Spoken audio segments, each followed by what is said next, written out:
අයිබෝන් මම අද ඔයාලට කියලා දෙන්න හදන්නේ Java program එක ලියා ගන්න විදිය සහ compilation time එකේදී කොහොමද Java compile වැඩ කරන විදිය. මෙතන බලන්න ඉස්සෙල්ලාම අපිට Java program එක ලියා ගන්න වෙනවා. මම Java program එක ලියා ගන්න විදිය ඉස්සෙල්ලාම මට පැහැදිලි කරන්නම්. ගන්න notepad එකේ මම මේ ලියලා තියෙන code එක type කරගන්න. මෙතන class කියලා කියන්නේ keyword එකක්. my program කියලා කියන්නේ මගේ class එකට දීලා තියෙන මම නම. මේ class එකට දෙන්නම මෙතන වලට ඕන නමක් දෙන්න පුළුවන්. හැබැයි ඕන class file එකක් හදනකොට meaningful name එකක් දෙන්න. එතකොට ඔයාගේ class file එක බලන ඕනම කෙනෙක්ට මොකද්ද මේකෙන් වෙන්නේ කියලා ඒ meaning එක දිහා බලලා තේරුමක් ගැනීමේ හැකියාවක් තියෙනවා. class එකේ තියෙන ප්‍රධාන දෙයක් තමයි main method එක තියෙන්න ඕනේ. මේ main method එක කියලා කියන්නේ class එකේ තියෙන ඕන අත්‍යවශ්‍යම දෙයක්. සහ මේක නැතුව class file එක run කරන්න බෑ. class file එක තියෙන්න ඕන එක main method එකයි. කියන class එකක තියෙන ඕන එක main method එකයි. මේක ඇතුලේ තමයි අපි ගන්න ඕනම code එකක් run කරන්නේ. මෙතන මම දීලා තියෙනවා system.out.println කියලා කියන්නේ line එකක් command prompt එකේ line එක print කරගන්න භාවිත කරන්න මේ code එක my first java program කියලා මම මෙතන double quotation ඇතුලේ දීලා තියෙනවා. double quotation ඇතුලේ දීලා තියෙනවා කියලා කියන්නේ අනිවාර්යෙන් ඒ දේ ඒ විදිහටම command prompt එකේ print වෙනවා කියන එක. මෙතන semicolon එකක් තියෙන්න ඕනේ. ඒ කියන්නේ statement එක ඉවර කරන්න ඕනේ semicolon එකකින්. හොඳයි, දැන් අපි මේක save කරගන්න විදිය බලමු. මේ public static void main කියන ඒවා ගැන වැඩි කලබල වෙන්න එපා. public ඒවා ගැන අපිට පස්සේ ඉගෙන ගන්න පුළුවන්. මේ void කියලා කියන return type එක. මම ඒවා ගැන ඔයාලට මගේ වෙන lesson එකකදී කියලා දෙන්නම්. අන්න දැන් අපි මේක save කරගමු. save as desktop යන්න.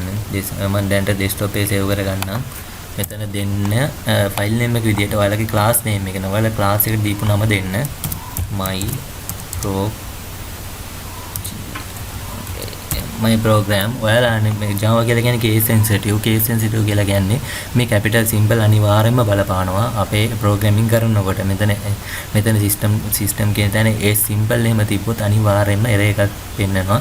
මම ඒකට compile කරලා run කරන වෙලාවදී පෙන්නන්නම්.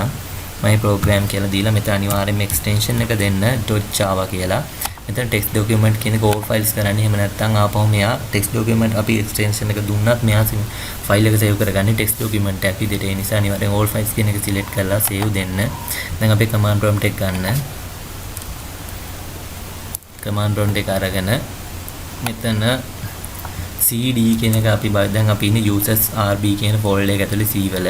මේකේ rb කියන folder එක ඇතුලේ තමයි desktop එකේ තියෙන්නේ. මගේ desktop කියන folder එකේ තියෙන්නේ. ඒක නිසා මම cd change directory desktop කියන එකට මාරු වෙන්නේ කියලා මම දීලා enter button එක ඔබනවා. දැන් මම ඉන්නේ desktop එක ඇතුලේ. ඊට පස්සේ මම ගන්නවා java c.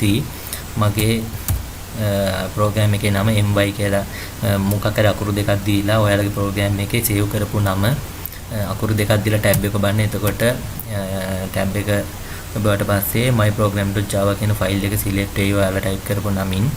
ඊට පස්සේ ඒක enter කරන්න. මෙතන අනිවාර්යෙන් .java කියන extension එක තියෙන්න ඕනේ. ඊට පස්සේ අපි run කරන්න භාවිතා කරන code එක තමයි java කියලා my program කියන එක extension එක නැතුව දෙන්න. extension නැතුව දුන්නාට පස්සේ my first java program කියලා අපි මේ ගහපු එක print වෙනවා. දැන් බලන්න මෙතන දැන් අපි අපේ class මේ java file එක ලියාගත්තා. මේ my program.java ඒ ෆයිල් එක තමයි මේ තියෙන්නේ. ඊට පස්සේ මේක java c කියලා compiler එකට කතා කරලා අපි මේ ෆයිල් එක compile කරන්න කියලා compiler එකට බාර දෙනවා. compiler මම ඔයාලට පළවෙනි lesson එකේ කිව්වා වගේ අපි path එක set කරනකොට මම java c කියන application එක කොහෙද තියෙන්නේ කියලා පෙන්නුවා. මේ application එක බාර දුන්නා පස්සේ කියන්නේ java compiler එකට බාර දුන්නාට පස්සේ යා program.class කියලා class file එකක් හදනවා. ඒ class file එක තමයි මේ තියෙන්නේ my program.class. A java compiler හදාගන්න class file එක. එහෙම class file එක හදාගත්තන් පස්සේ එයා ඒ class file එක Java VM එක ඒ කියන්නේ Java virtual machine එක ඇතුලේ තියෙන interpreter කියලා compiler වගේම වැඩ කරන තවත් එකක් තියෙනවා. ඒකට බාර දෙනවා. එතකොට ඒ class file එක ඒ කියන්නේ අපි Java කියලා run කරනකොට මතකද Java කියලා අපි මෙතන run කරා. මේ Java my program කියලා run කරනකොට my first Java program කියලා එකක් print වුණා. මේ Java කියලා run කරනකොට මේ Java virtual machine එක ඇතුලේ තියෙන interpreter එක read කරන class file එක. ක්ලාස් ෆයිල් එක තමයි මෙතන රීඩ් කරන්නේ. ඊට පස්සේ ක්ලාස් ෆයිල් එක රීඩ් කරලා ඒක ඇතුලේ අපි කියලා තියෙනවා my first java කියලා print කරන්න කියලා. ඊට පස්සේ ඒක binary code වලට convert කරලා ඊට පස්සේ අපිට ඒක program එකක් විදිහට run කරලා දෙනවා machine එකේ. run කරලා දුන්නාට පස්සේ මේ output එක තමයි මේ ඇවිල්ලා තියෙන්නේ. එතකොට අපේ program එකේ my first java program කියලා. හොඳයි, ඔන්න ඕක තමයි basic කියන්නේ java program එකක් වැඩ කරන විදිය. java කියලා කියන්නේ ගොඩක් case sensitive language එකක්. ඒ කියන්නේ ඔයාලගේ type කරනකොට ඔයාලගේ code කරනකොට ඔයාලගේ වචනවල capital symbol පිළිබඳව පොඩ්ඩක් බලන්න සහ තව දෙයක් කියන්න ඕනේ. මෙතන class file එකක් හදනකොට අනිවාර්යයෙන්ම පටන් ගන්න අකුර letter එකක් වෙන්න ඕනේ. සහ ඩොලර් සයින් එකෙන් පටන් ගන්න පුළුවන්, අන්ඩර්ස්කෝර් එකෙන් පටන් ගන්න පුළුවන්. වෙන කිසිම දෙයක් මෙතනින් භාවිතා කරන්න බෑ. ඔයාලා ගොඩක් වෙලාවට මම නම් ක්ලාස් ෆයිල් එක ඕපන් කරනකොට අනිවාර්යෙන් පළවෙනි අකුර කැපිටල් තියෙනවා. එතකොට මට අඳුර ගන්න පුළුවන් මොකද්ද ක්ලාස් ෆයිල් එක, මොකද්ද මෙතඩ් එක කියලා. පස්සේ වලට ඉස්සරහදී පැහැදිලියි මොකද්ද මේ කියලා. ওই ටික තමයි දැනට බේසික් Java program එකේදී කියන්න තියෙන්නේ. තව දෙයක් තියෙනවා. ඔයාලට මේ print ln කියන එකේ සහ print කියන එකේ print කියලා තව method එකක් තියෙනවා. ඒ දෙකේ වෙනස පැහැදිලි කරන්න ඕන ඔයාලට. මෙතනින් ගහ ගන්න අය system.out.println මෙතන දෙන්න second line කියලා print වෙන්න. second line මෙතන අපි නිකන් print විතරක් දෙන්න. ආයෙත් දෙන්න system.out.println කියලා. මෙතන දෙන්න third line කියලා. දැන් අපි මේක ආපහු run කරලා බලමු කොහොමද එන්නේ කියලා. කලින් ගාපු command එකක් ගන්න ඕන නම් අපි arrow keys භාවිතා කරන්න. java c my program.java ඊට Java my program කියන එක run කරන්න බලන්න. my first Java කියලා පළවෙනි එක print වෙලා තියෙනවා. print කියලා කියන්නේ එතකොට නිකන් line එකක් පන්නන්න නැතුව print කරන්න කියන එක. නිකන් එතකොට දිගට print වෙලා යනවා. ඊට පස්සේ බලන්න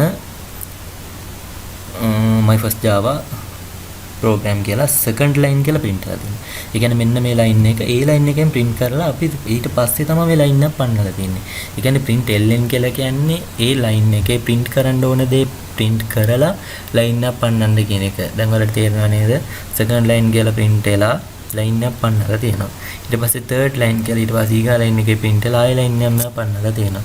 ඔන්න ඕකයි print සහ print ln කියන එකේ වෙනස. ඔයා හොඳට මතක තියාගන්න. වලට ඉස්සරහට ගොඩක් ඕන වෙනවා. හොඳයි, ඊළඟ lesson එකේදී අපි එහෙනම් බලමු කොහොමද අලුත් ඒ කියන්නේ ඔයිට වඩා ඇඩ්වාන්ස් Java program එකක් ලියා ගන්න විදිය. බොහොම ස්තුතියි.